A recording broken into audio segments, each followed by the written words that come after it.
नमस्कार साथियों, स्वागत है आप सभी का आपके अपने YouTube चैनल एग्रीमेंटर्स पर। और आज मैं आपके साथ एक बहुत ही महत्वपूर्ण विषय साझा करने जा रहा हूं। ये एक ऐसा विषय है जिसके ऊपर हर किसान को या हर एग्रीकल्चर के विद्यार्थी को नॉलेज होना चाहिए। और अगर आप इवन दो यूपीएससी जैसे पेपर के लिए भी जाते हो तो भी ये विषय बहुत महत्वपूर्ण है। दोस्तों, सबसे पहले हम आज बात करेंगे कि क्रॉप डाइवर्सिफिकेशन क्या है और क्रॉप डाइवर्सिफिकेशन भारत में क्यों जरूरी है, किन कारणों की वजह से क्रॉप डाइवर्सिफिकेशन भारत में विलुप्त हुआ और वापस अभी क्यों नहीं आ पा रहा है, क्या चैलेंजेस हैं और कैसे इसको वापस लाया जा सकता है। तो इसकी पूरी एक रूपरेखा है जो मैं आपके साथ डिस्कस करूंगा। अंत तक बने रहिएगा। 15 से 20 मिनट का सेशन होगा, ज्यादा बड़ा नहीं लेकर जाऊंगा। और इस सेशन को बहुत ही अच्छे तरीके से मैंने कंपाइल किया है और कोशिश की है कि कुछ फैक्ट और फिगर्स भी आपके साथ साझा कर सकूं जिनको जानना बहुत जरूरी है। सबसे पहले मैं आपको बताना चाहता हूं कि क्रॉप डाइवर्सिफिकेशन यानी कि फसल में विविधता का मतलब क्या होता है। दोस्तों, एक्चुअली में क्या होता है कि हमारी जो खेती है ना, हम लोग जब खेती करते हैं तो हम सोचते हैं कि शायद केवल क्रॉप को ग्रो करवाना, फसलों को लगाना ही खेती होती है, बल्कि नहीं। अगर हम लोग किसी प्रकार के पशुओं को पालते हैं या हम लोग मधुमक्खी पालन करते हैं या मशरूम कल्टीवेशन करते हैं, वो भी हमारी खेती का ही हिस्सा होता है। और हम क्या कर रहे हैं, पिछले कई सालों से केवल और केवल चंद फसलों को, जैसे कि गेहूं और चावल जैसी फसलों को ग्रो करवा रहे हैं, जिसकी बदौलत ये है कि आज भारत में काफी जगह, खासकर अगर हम हरियाणा और पंजाब की बात करें, जहां पर धान और गेहूं की खेती लगातार 1960 के बाद करवाई जा रही है, तो यहां पर ग्राउंड वाटर जो आपका है वो काफी डिप्लीट हो चुका है, कम हो चुका है। और जिसकी वजह से आने वाले टाइम में बहुत सारे प्रॉब्लम जो है हमें फेस करने पड़ेंगे, जिनके बारे में मैं आगे बात करूंगा। लेकिन अभी हम दोबारा आते हैं अपनी बात के ऊपर। मैंने क्या बोला कि एक आपका फसल के अंदर विविधता या फिर आपका क्रॉप डाइवर्सिफिकेशन क्या होता है या फसल विविधता क्या होता है उसको हम जानते हैं। तो मैंने क्या बोला कि क्रॉप डाइवर्सिफिकेशन एक प्रकार से जब हम अलग अलग फसलों को ग्रो करवाते हैं, जैसे कि एग्जांपल के तौर पे हमने राइस और वीट को ग्रो करवा रहे हैं, लेकिन हम इसके बीच में क्या करें, राइस और वीट के साइकिल को तोड़कर उसके साथ में हम लोग वहां पर दालों को ग्रो करवाना स्टार्ट कर दें, तेल की फसलों को ग्रो करवाना स्टार्ट कर दें, या फिर हम लोग वहां पर मिलेट्स जैसे कि बाजरा, ज्वार, रागी, इन फसलों को ग्रो करवाना स्टार्ट कर दें। इससे क्या होगा कि जैसे एग्जांपल के तौर पे हमारी जो राइस और वीट है, इनमें पानी की आवश्यकता बहुत ज्यादा होती है, तो वहां पर हम अगर बाजरा जैसी फसलों को लगाते हैं या किसी दाल की फसल को लगाते हैं तो वो हमारा कम पानी के साथ ग्रो कर जाएगी और हमारे लिए आने वाले टाइम में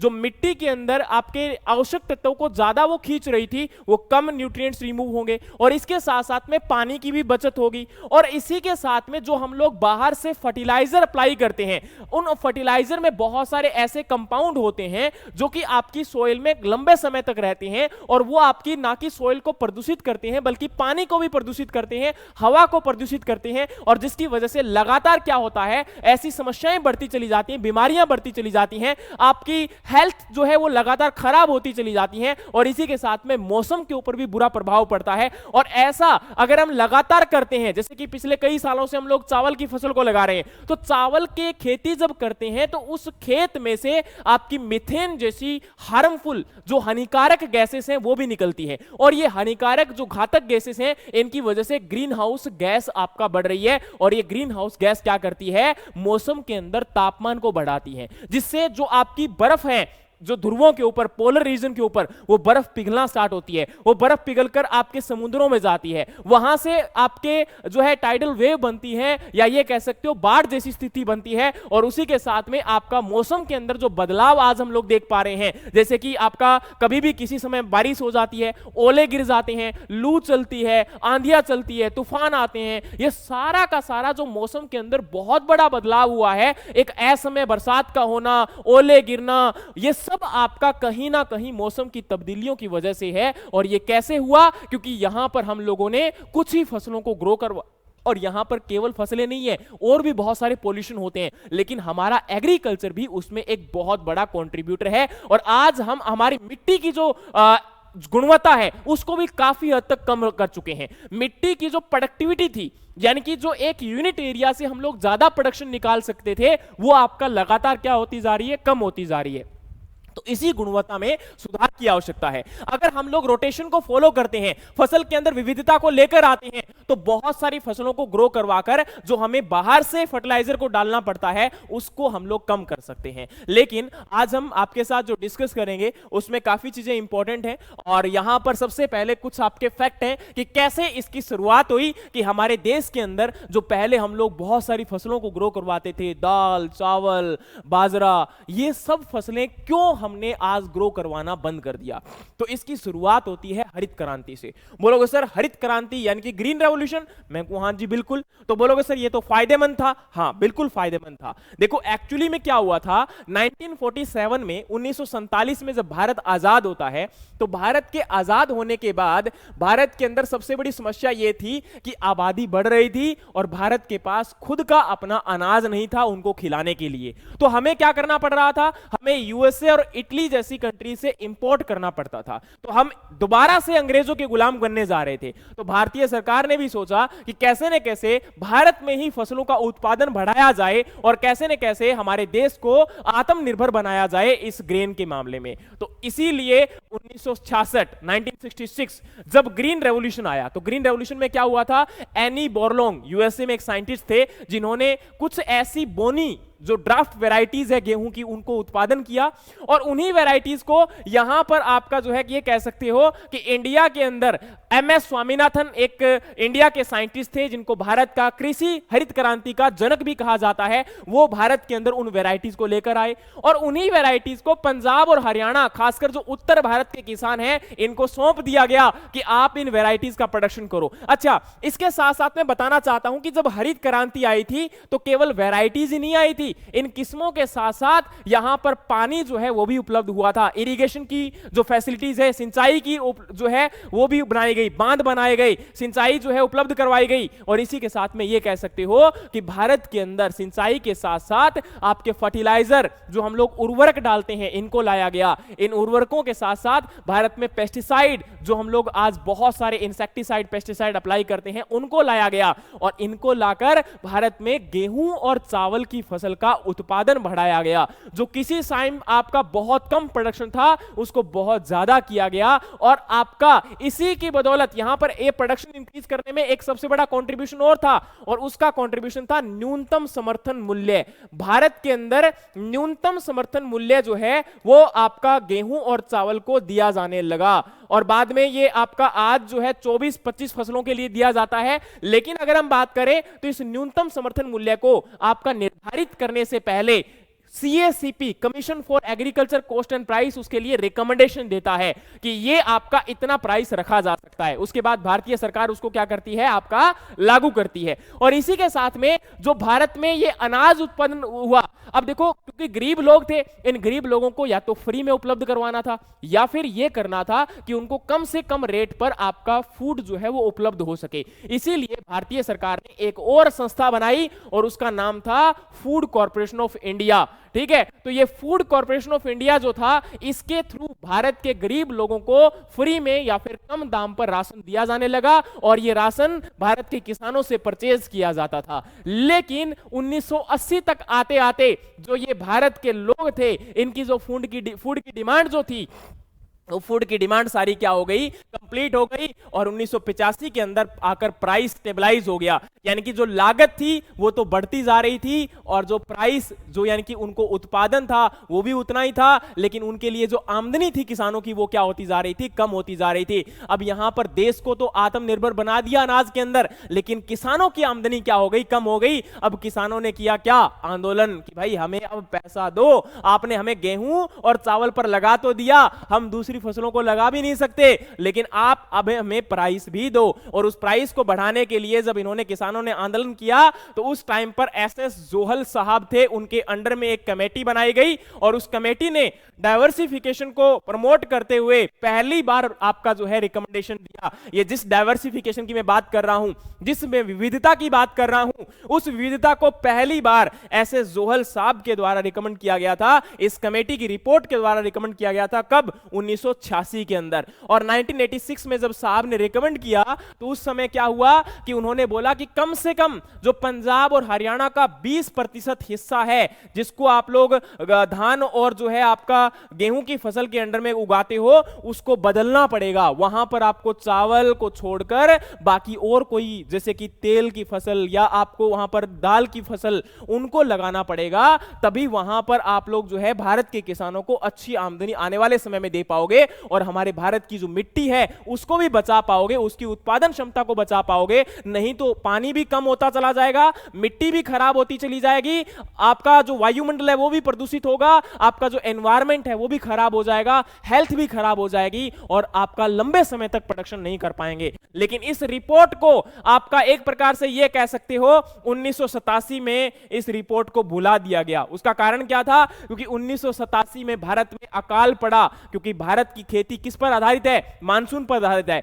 तो मानसून आपका 1987 में एक प्रकार से जवाब दे गया। 1987 के अंदर मानसून भारत के अंदर बाय बाय बोल गया कि मैं नहीं आऊंगा। तो क्या हुआ? 21 राज्यों में अकाल पड़ा। अब देखो उन लोगों को अगेन फूड खिलवाना था, तो फिर अगेन भारत के किसान जो जहां पर भी प्रोडक्शन हो रहा था, पंजाब हरियाणा जहां पर भी सिंचाई की आपकी उपलब्धता थी, वहां पर फूड ग्रेन को दोबारा प्रोडक्शन किया जाने लगा। किसान अपनी बातों को भूल गए, उनको फिर से प्राइस मिलने लगा। तो किसानों ने यहां पर 1987 में जब दोबारा ग्रो करवाना स्टार्ट किया तो ऊपर से राजनेता तो होते ही भूलने के लिए है, तो उन्होंने इस रिपोर्ट को भुला दिया, किसानों ने भी भुला दिया। लेकिन 1990 तक आते आते प्रोडक्शन अगेन इतना ज्यादा कर लिया कि फूड कॉर्पोरेशन ऑफ इंडिया के गोडाउन भर गए, पूरे लबालब थे, हद से ज्यादा लबालब थे।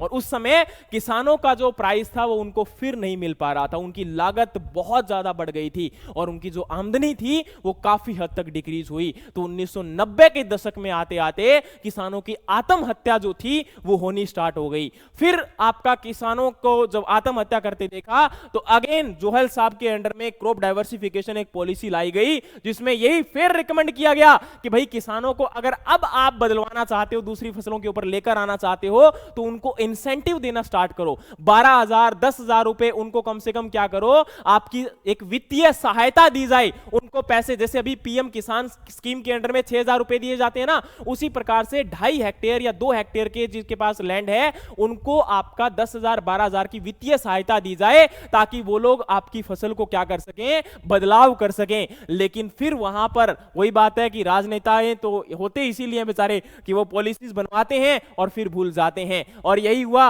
गवर्नमेंट ने फिर 2013 में, देखो 2002 में पॉलिसी बनी थी, उसके बाद 2013 में याद आया, फिर 2013 में इसी प्रकार से चला, फिर आपका 2018 के अंदर डाइवर्सिफिकेशन को लेकर आया, लेकिन 2018 में भी कुछ नहीं हुआ और 2020 आ गया। 2020 में आपको याद होगा भारत के अंदर कृषि कानून आए थे, जिनको बाद में वापस ले लिया गया था। लेकिन ये जो कृषि कानून थे, इनके अंदर हम तीनों में बात करें तो एक कृषि कानून को लेकर आपने बहुत बार सुना होगा कि वहां पर बोला जा रहा था कि हम कॉन्ट्रैक्ट फार्मिंग लेकर आ रहे हैं, जिससे किसानों को फायदा होगा। और कॉन्ट्रैक्ट फार्मिंग में बड़े बड़े बिजनेसमैन क्या करेंगे, किसानों के साथ कॉन्ट्रैक्ट करेंगे और जिसकी वजह से किसान एक अच्छी खासी दुगुनी इनकम नहीं 4 गुनी इनकम कर सकते हैं। लेकिन क्या हुआ, आपको बताना चाहता हूं कि ये कृषि कानून तो नहीं आए, लेकिन क्या हुआ, किसान जो है वो कुछ हद तक कॉन्ट्रैक्ट फार्मिंग करने लगे। अब राजस्थान और हरियाणा के अंदर कुछ किसानों ने कॉन्ट्रैक्ट फार्मिंग की थी, तो जिन कंपनियों के साथ कॉन्ट्रैक्ट फार्मिंग हुई थी, अब वो कॉन्ट्रैक्ट फार्मिंग 2-3 साल के बाद बीच में छोड़कर भाग गई। अब ना तो वो फसल से कुछ उत्पादन जो कर पा रहे हैं उनको बेच सकते हैं और ना ही उनको जो है उखाड़ सकते हैं।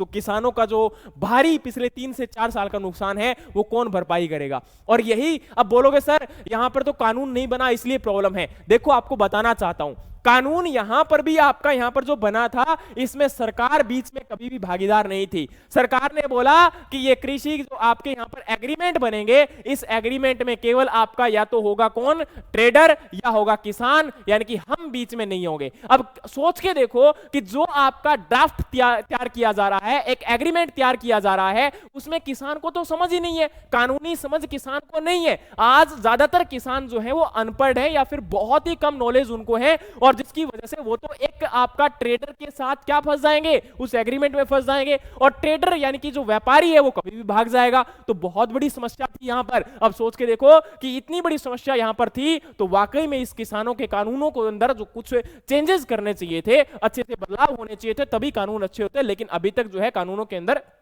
वापिस लेना बुराई नहीं थी, सही था। लेकिन 2023 के अंदर अभी पंजाब के अंदर एक पॉलिसी तैयार की गई है, और उस पॉलिसी में भी डाइवर्सिफिकेशन को प्रमोट किया गया है और रिकमेंड किया गया है कि कुछ एरिया के अंदर धान को तो पंजाब में बैन कर देना चाहिए। अगर आप चाहते हो कि आने वाले समय में पंजाब के अंदर जो किस्में और नस्लें बच सकें, तो उसके लिए जरूरी है कि धान की खेती को कुछ हिस्सों में बैन किया जाए। लेकिन अभी भी उस पॉलिसी के अंदर कुछ चीजों को दरकिनार कर दिया गया। जैसे कि इलेक्ट्रिसिटी की बात करते हैं, तो इलेक्ट्रिसिटी को, बिजली जो आपकी किसानों को दी जाती है ट्यूबवेल के ऊपर, वो काफी हद तक सब्सिडी देते हैं। अब वहां पर सब्सिडी देने की आवश्यकता नहीं है। मुझे लगता है कि किसानों को सब्सिडी देने की बजाय अगर उनको अच्छा प्राइस मिलेगा तो वो ज्यादा बेटर हो सकता है। लेकिन यहां पर समस्या क्या है कि एक्चुअल में देखो, मैं आपको समझाता हूं कि डाइवर्सिफिकेशन से फायदा क्या होगा। अब यहां पर आपके सामने एक एग्जांपल है। ये एग्जांपल है कि पंजाब के अंदर आपको पता है कि अभी जो है धान और गेहूं की खेती की जाती है। अब धान की खेती जो की जाती है, 1 किलोग्राम जो आपका धान प्रोडक्शन होता है, राइस का प्रोडक्शन होता है, उसमें 3000 लीटर पानी लगता है, और 1 किलोग्राम गेहूं के लिए 1300 लीटर पानी लगता है। और वहीं अगर हम बात करें तो 1 किलोग्राम जब आपका धान का प्रोडक्शन होता है, उत्पादन होता है, तो उसमें से 1 किलोग्राम के लिए 895 ग्राम कार्बन डाइऑक्साइड का इमिशन होता है। और कार्बन डाइऑक्साइड एक महत्वपूर्ण आपकी ग्रीन हाउस गैस है, जो कि आपका मौसम के अंदर या आपका जो तापमान है उसको बढ़ाने में महत्वपूर्ण आपका एक रोल प्ले करती है। उसी प्रकार से गेहूं का उत्पादन करते हैं तो वहां पर 418 ग्राम कार्बन डाइऑक्साइड का इमिशन होता है।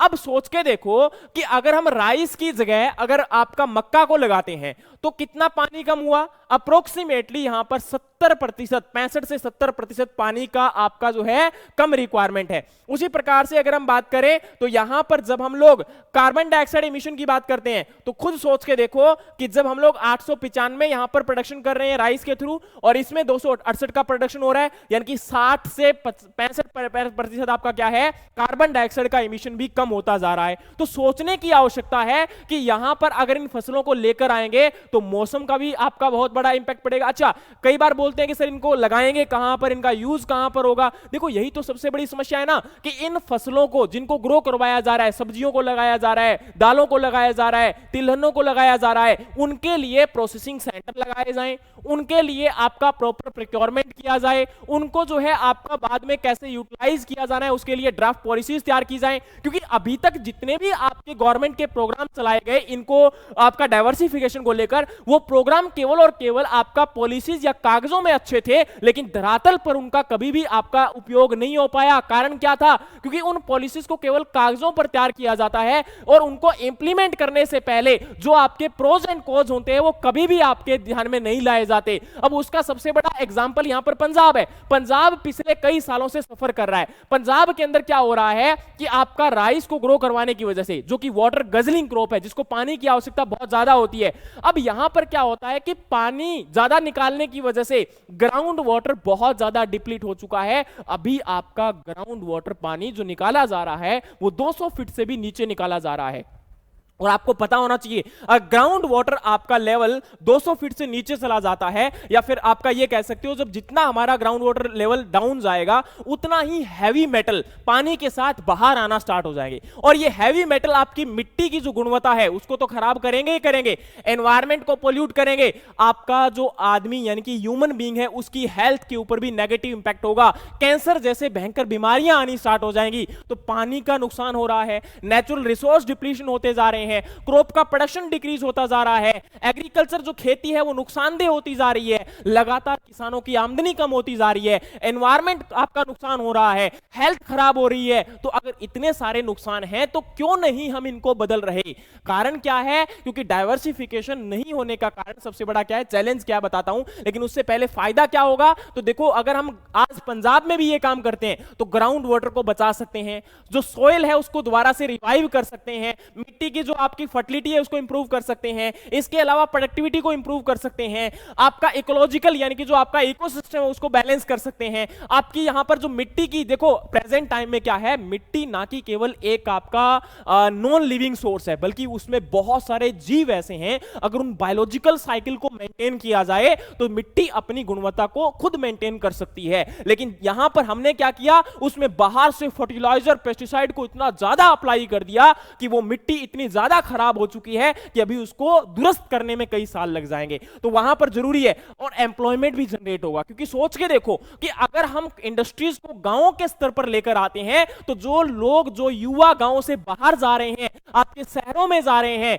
वो वहां पर क्यों जाएंगे? पहले आपका क्या होता था, गांवों के अंदर छोटे छोटे लघु उद्योग होते थे, स्मॉल इंडस्ट्रीज होती थी, और उन इंडस्ट्रीज के बिहाफ पर गांव के युवा गांव में ही रहते थे। लेकिन अब बड़े बड़े इंडस्ट्रीज ने क्या कर दिया, उनको रिप्लेस कर दिया, और वहां पर उनकी लागत बहुत ज्यादा हो गई और उनको उतनी कीमत नहीं मिलती, तो इसलिए ये उद्योग बंद होना स्टार्ट हो गए। लेकिन अगर इनको गवर्नमेंट सपोर्ट करेगी तो आने वाले टाइम में ये लोग भी अच्छे से उत्पादन कर भी सकते हैं, और प्रोसेसिंग यूनिट्स अगर गवर्नमेंट के द्वारा आपके गोडाउन बनाए जाएं तो हो सकता है आने वाले टाइम में रिवाइव किया जा सके। लेकिन सबसे बड़ी बात यहां पर क्या है कि आपकी समस्याएं क्या हैं, मतलब चैलेंज क्या है, क्रॉप डाइवर्सिफिकेशन क्यों नहीं हो पा रहा है? तो उसका सबसे बड़ा कारण है कि policies and market challenge. Bharat के अंदर जो मार्केट को लेकर या प्राइस को लेकर नीतियां जो है सरकार के द्वारा, वो उतनी अच्छी नहीं है। क्यों नहीं है?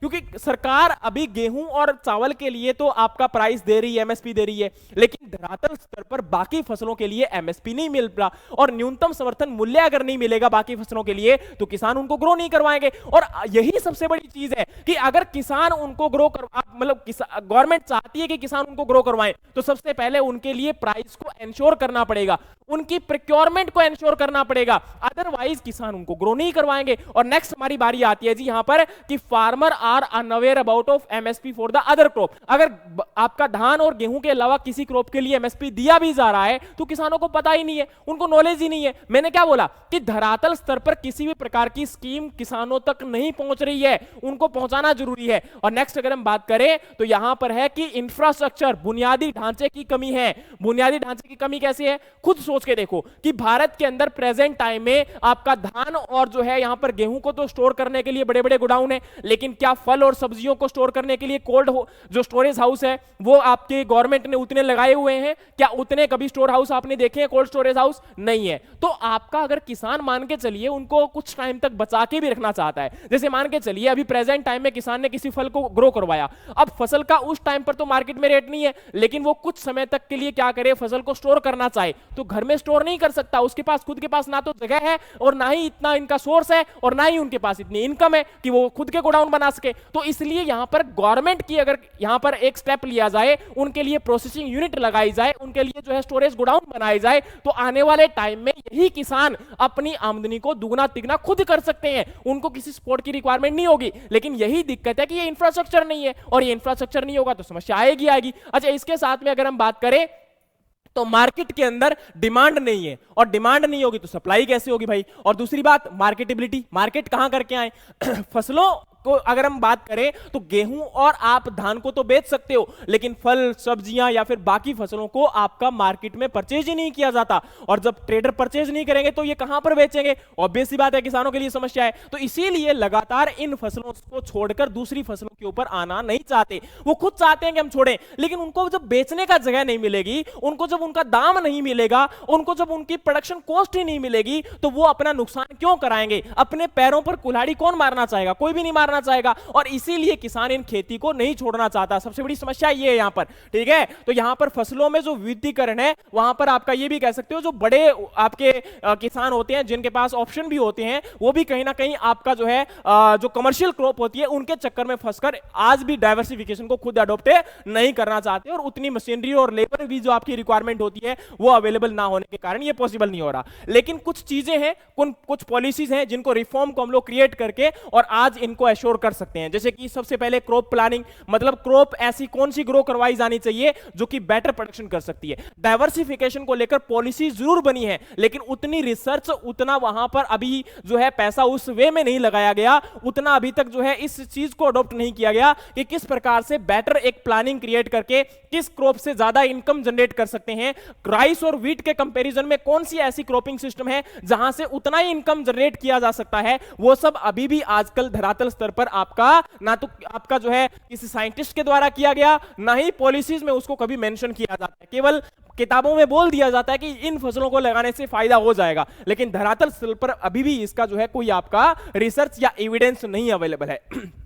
फिर बारी आती थी एश्योरेंस ऑफ रेम्युनेटिव प्राइस। बिल्कुल, एक आपका समर्थन मूल्य जो है वो आपका नहीं मिल पा रहा है, तो उस समर्थन मूल्य को उपलब्ध करवाना बहुत जरूरी है ताकि किसान, क्योंकि देखो आज अगर आप लोग जाओगे तो आपको मैं बताना चाहता हूं, आप कभी भी मतलब जो आपके जैसे रिलायंस स्टोर होता है, मोर स्टोर होता है, उनमें जाकर देखो, आपको देखने को मिलेगा कि जो रागी है, जो आपकी पर मिलेट है, वो काफी महंगे दामों पर बेची जा रही है, लेकिन किसान से उस रेट पर नहीं ली जा रही। तो आप खुद सोच के देखो कि किसान को जब दाम नहीं मिलेगा तो क्या करे, वो उसको ग्रो नहीं करवाएगा। और नेक्स्ट हम बात करें तो लोकल इंस्टीट्यूट जैसे कि ग्राम पंचायत होती है, या जो एफपीओ होते हैं, या जो आपकी सहकारी समितियां होती हैं, या जो सेल्फ हेल्प ग्रुप होते हैं, उनको प्रमोट किया जाए, उनके लेवल पर उनको स्ट्रेंथ प्रोवाइड करवाई जाए, उनके लेवल पर जो है किसानों को जो है जो भी असिस्टेंट देना है, या फिर उनको जो आप किसी प्रकार की कोई टेक्निकल सपोर्ट देनी है, वो उसी के लेवल पर दी जाए। क्योंकि देखो जो लोकल कम्युनिटी होती है या लोकल गवर्नेंस होती है, वो वहां के किसानों को अच्छे से जानते हैं, और उसी के लेवल पर अगर उसका इंप्लीमेंटेशन अच्छे से होगा, उन लोगों को अगर ये प्रॉपर आपका टेक्निकल सपोर्ट मिलेगा, तो आने वाले टाइम में और बेटर किया जा सकता है। लेकिन सबसे बड़ी समस्या है कि वहां पर जाकर इसका अभी तक कोई इंप्लीमेंटेशन नहीं हो पा रहा है, तो वो जरूरी है। और इसी के साथ में किसानों को जैसे इंसेंटिव देना, जैसे अभी आपका प्रधानमंत्री किसान सम्मान निधि योजना में 6,000 दिए जा रहे हैं, उसी प्रकार से उनको अगर ये इंसेंटिव बढ़ेगा, और साथ में अगर उनको लोन की आवश्यकता है तो वो लोन के लिए क्रेडिट सपोर्ट अगर बढ़ेगा, तो डेफिनेटली किसान आने वाले टाइम में अडॉप्ट कर सकते हैं डाइवर्सिफिकेशन को। और इसी के साथ में माइक्रो इरिगेशन सिस्टम बहुत जरूरी है, क्योंकि पानी लगातार क्या होता जा रहा है, कम होता जा रहा है। ग्राउंड लेवल जो वाटर है आपका, वो ग्राउंड वाटर लेवल जो आपका वो डिक्रीज होता जा रहा है। उसको रिवाइव करने के लिए, उसको दोबारा से आपका दुरुस्त करने के लिए जरूरी है कि ऐसी पॉलिसीज क्रिएट की जाए ताकि आपका micro irrigation system maximum adopt हो सके, और वहां से आपका precision agriculture, precision farming, precision irrigation system, उनको अडॉप्ट करके ज्यादा से ज्यादा आपका वाटर और नेचुरल रिसोर्सेज का यूटिलाइजेशन किया जा सके, उनके लॉस को कम किया जा सके। और नेक्स्ट में हमारी बारी आती है जी ट्रेनिंग एंड अवेयरनेस प्रोग्राम। जरूरी है,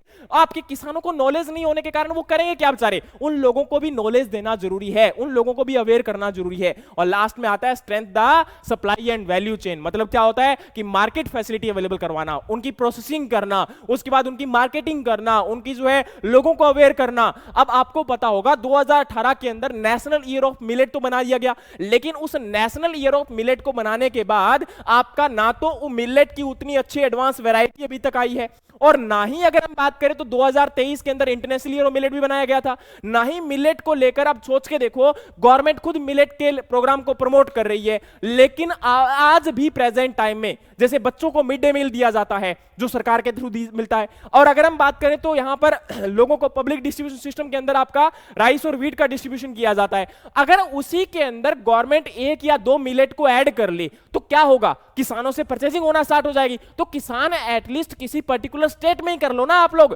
तो वहां से एक अच्छी खासी इनकम किसानों को भी मिलेगी, और दूसरी तरफ वहां पर आपका जो मिड डे मील के अंदर या फिर आपका जो है पब्लिक डिस्ट्रीब्यूशन सिस्टम के अंडर में आप उन लोगों तक एक न्यूट्रिशनल फूड भी अवेलेबल करवा पाओगे, जिस न्यूट्रिशनल फूड की तुम बार बार वाहवाही करते हो और किसानों को ग्रो करवाने के लिए बोलते हो। लेकिन किसान अकेला क्या करेगा, ड्राफ्ट पॉलिसीज जब बनती हैं तो उनके साथ किसानों के लिए सपोर्ट में खड़े होने के लिए सरकार की भी सहायता जरूरी होती है, जो कि यहां पर एक अच्छे लेवल पर अगर इसको किया जाए तो हो सकता है। हाँ, अभी भी इसके अंदर बहुत सारे पॉइंट ऐसे हैं जिनको हम लोग यहां पर ये कह सकते हैं कि हाँ एक आपका डिबेट का विषय है वहां पर भी, लेकिन देखो हर सिक्के के 2 पहलू होते हैं, उसी प्रकार से इसके अंदर भी बहुत सारी बातें हैं। लेकिन जरूरी है अगर इसको अभी भी अडॉप्ट नहीं किया गया तो आने वाले टाइम में हमारी नस्लें और हमारी फसलें दोनों ही खराब होती हुई दिखेंगी आपको, और हम इनको उस लेवल पर नहीं आइडेंटिफाई कर पाएंगे, और और उस समय निकल चुका होगा। उम्मीद है कि आपको पूरा टॉपिक समझ में आ गया होगा और मैं क्या कहना चाहता हूं इसके आधार पर वो आपको पूरा एक